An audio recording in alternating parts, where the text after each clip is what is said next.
Deputy Speaker, we're getting on with the job with this bill by streamlining the process for the granting of particular interests in land and road closures in the Masterplan area to accelerate this site release and expanding the Gold Coast Waterways Authority roles, scope and capabilities to enable it to deliver the capital works program that we've invested in.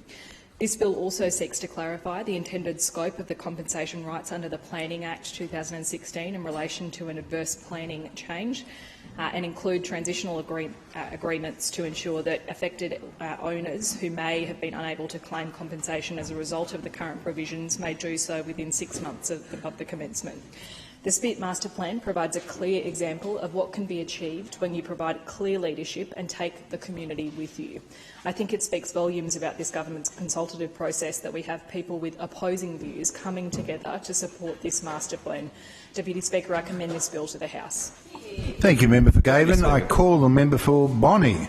Thank you, Deputy Speaker. The Spit is a precious place for many Gold Coasters. It is a place known for its recreational and environmental value, somewhere that provides space to enjoy some of the best water access we have and the natural beauty that comes with it. There's not many things better than heading out there late on a summer afternoon, picking up some Pete's fish and chips from up the road, parking my ute alongside the rock wall, sitting in the tray and eating it while the sun sets. I don't think there would be a dog on the Gold Coast who hasn't enjoyed running around the off-leash section of the beach there. There is also an incredible array of marine life you can see snorkelling just off some of the diving platforms on the rock walls there. This plan outlines some much-needed investment into the future of this precious public space, and I applaud my colleague, the member for Surfers Paradise, whose electorate covers the vast majority of the Master Plan area, for continuing to call on the government to provide clarity over many years. I believe he was one of the first to call for a Master Plan way back in 2015. This process, however, has taken far too long, and many of the ideas in the plan are not new. Gold Coasters want certainty, and they want ideas like this to become a reality, not just to be proposed and slowly progressed. We desperately need the almost 2,000 jobs promised by this plan. The area I represent, particularly Labrador, has the highest unemployment rate on the Gold Coast, with it sitting electorate-wide at 9.6%. That means I represent over 3,000 people who do not have a job.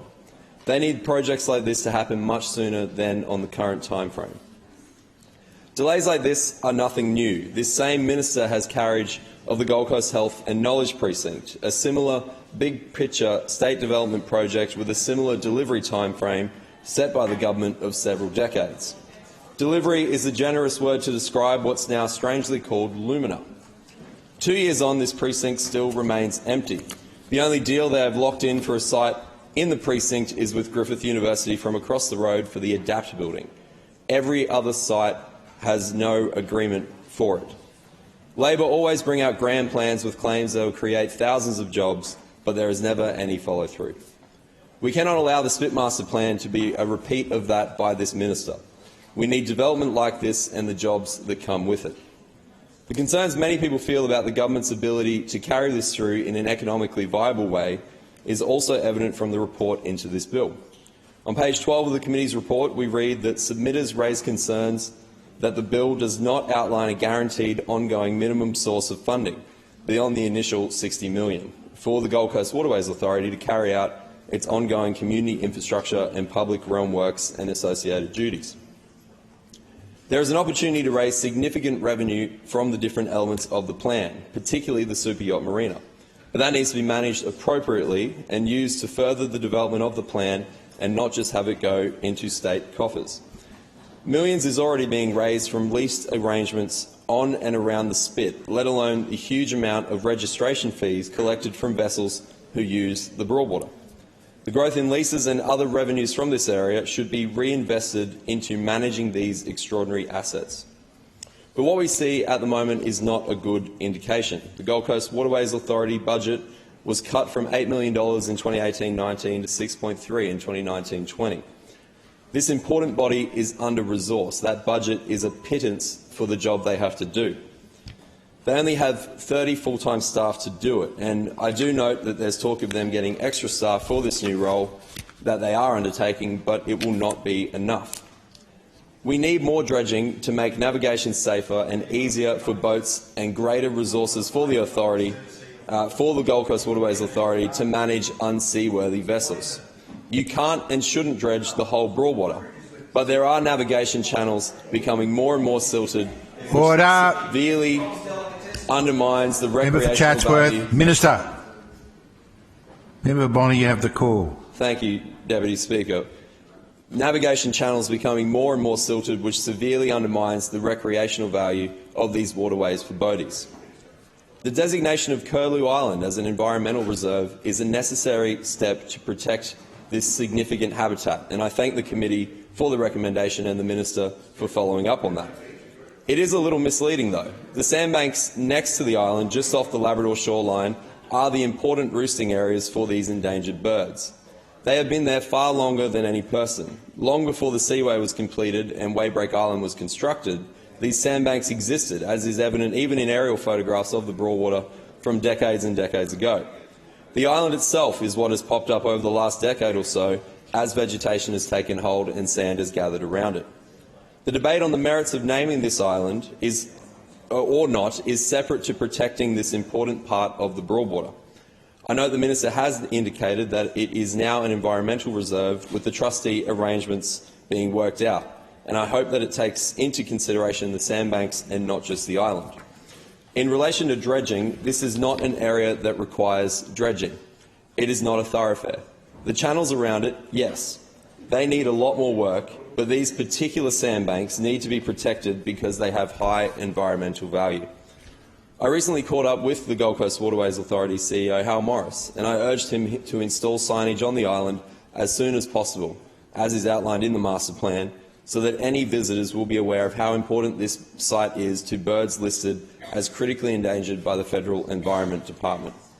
These areas fall just within my electorate, and I have been vocal for the need to protect the animals that call these sandbanks home in the warmer months of the year. Alongside local species like gulls and pelicans, there's a number of migratory birds that travel thousands of kilometres along flyways from the other side of the world. These include double-banded plovers, whimbrels, bar-tailed godwits, and the world's largest shorebird, the eastern curlew. The curlews are about a metre long with a 110 centimetre wingspan and their distinctive 20 centimetre bill shaped like a new moon. It's actually what their scientific name comes from, Numenius, or new moon, madagascariensis. They breed in the Arctic and travel over 10,000 kilometres to get to Australia's east coast, including to our little part of the Gold Coast, where current estimates are there are about 60 to 100 of them roost. On their way here, they'll only stop and rest every few thousand kilometres at places like the Yellow Sea's mudflats in China and Korea, the Philippines and parts of New Guinea. These birds are very shy, and when they're disturbed, they'll fly away, either to another feeding site or they'll just circle above until what they perceive as a threat has left. That, for our area, includes dogs, people fishing, kayakers, paddleboarders, boaties, and some of the daily tour groups that visit the area. When these birds have to fly unnecessarily, they burn energy. That gives them less to use on their migration, which, on a long journey of thousands of kilometres, can be the difference between life and death. I first became aware of these birds and their habitat when I met local conservationist and birdwatcher Bob Westerman a couple of years ago. I've gone out with him twice to see this area for myself with him in his little tinny. Bob is a retired TAFE teacher and passionate birdwatcher.